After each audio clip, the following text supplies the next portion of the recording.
Hey guys, John G, Modern Design, welcome back. Hey, this is part 2 of a 2-part video. If you haven't seen part 1, there's a link up there, go back and watch it. If you have, this is all the goods, and you get to see the beautiful unveiling of an amazing 20 by 30 koi pond. Guys, thanks for spending time with the Adams family. We appreciate it. Like, comment, subscribe, all that stuff. John G out.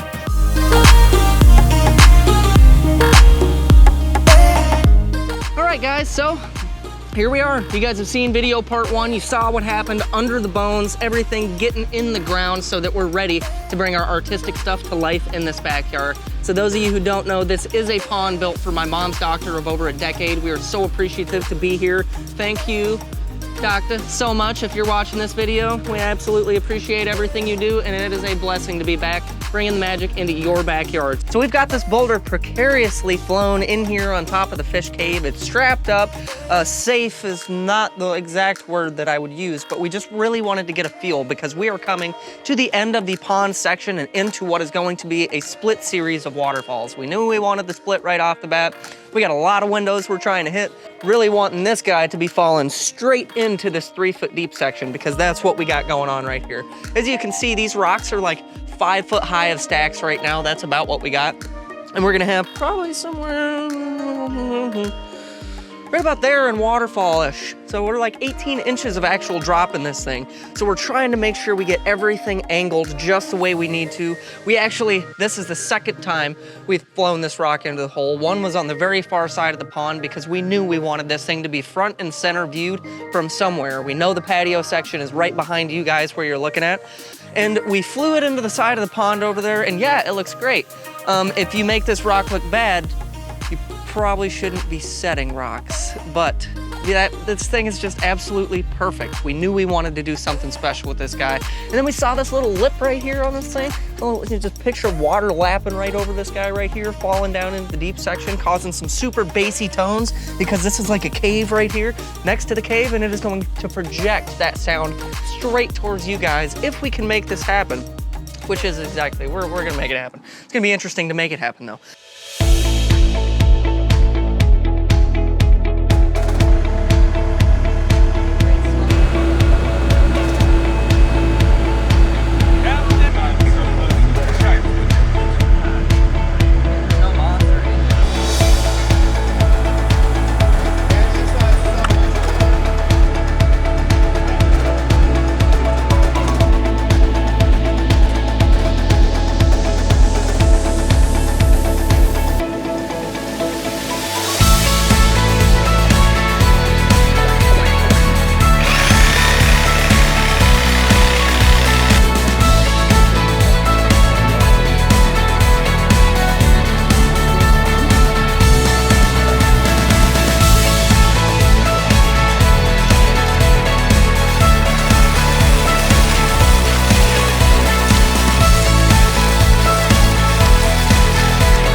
We fired up our waterfalls yesterday just to do a little test, make sure everything was sealed up just right, doing what it needed to do.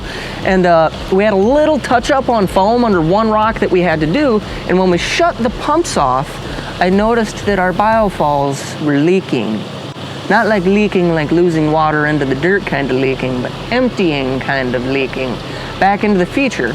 We have check valves in each one of our skimmer boxes to prevent exactly that from happening. So those of you who don't know what a check valve is, it's in the plumbing line and it's a one-way valve. So when you turn the pumps on, that valve opens up, a little flapper in there, it opens, lets the water go through, and then when you turn the pumps off, the back pressure of the line trying to drain closes that little flap. So when it closes the little flap, it stops the water from draining out. So over the course of about 30 seconds of sitting here thinking, I'm looking down at the pond, and I notice that even though our pumps are off, my jet is on. So it occurred to me in this moment, we did something different on this project than we normally do. Instead of having an independent plumbing line for each thing, one for each biofalls, one for the jet, we have them all tied into one system. And tee off for the jet, we tee off for each biofall, splitting up the water through one plumbing line to achieve multiple sources of water with one line. Great idea, except the fact that it only holds water now from the jet to the skimmer boxes, and everything else upstream, which is legitimately everything else, drains out through that jet when the pumps are turned off.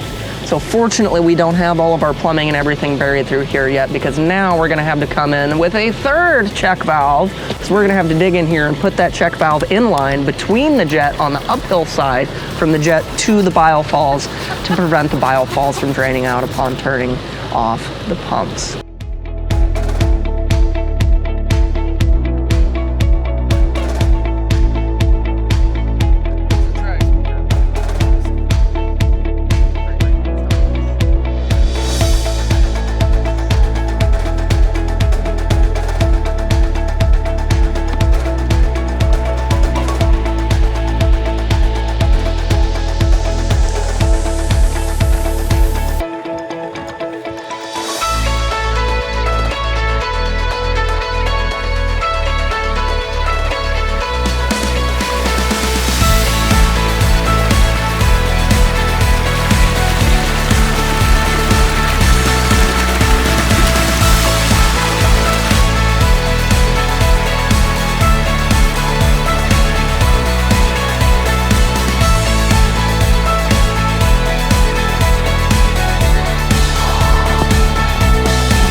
So I hope you've enjoyed this journey as much as we have. This has been a crazy project out here. Over 125 tons of boulders, 100 yards of topsoil, the jackhammer that I can still hear when I close my eyes at night. It's a beautiful thing. But what turned out here, as you guys can see, is absolutely amazing. Multiple split falls, every different kind of waterfall you could pretty much ask for. The biggest fish cave I've done in I don't even know how long. Absolutely amazing. But thanks again to you, Doctor, for everything you do for our family. This has been a pleasure being out here. I'm so grateful to be able to bring some of what we do back to you and show our appreciation. So I hope you guys like this video. Like, comment, subscribe. Any questions, put them down there. We will answer them. That's what we do. That's why we're here. We love you guys. Out.